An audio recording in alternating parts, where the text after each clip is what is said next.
The manufacturer literally calls this a lawnmower. This is clearly not cutting grass here. I'm curious to see if this little machine can climb the slope. It's a 27-degree slope and cut through this thick brush. And in this video, we're gonna find out.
All right, well, we hit a bit of a snag here. I was getting excited. It was going really well. And then I ran it into here and it hit this stump and chipped a big old chunk of it off and it's stuck. Oh, let's see if you can see it in there. Oh, yep, there it is. So it just stalled the machine dead, which is good. It doesn't look like it hurt anything.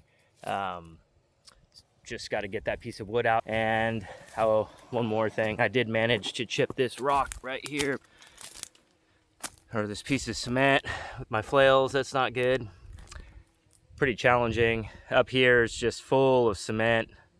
You know, this is a riverbank, so people have been throwing that stuff over it for a while to keep it from washing out. It's just everywhere, big old rocks.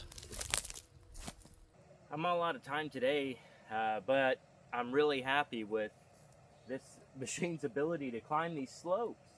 It got a little hung up. It's probably hard to see on camera there, but it has a ridge right here, and it would struggle.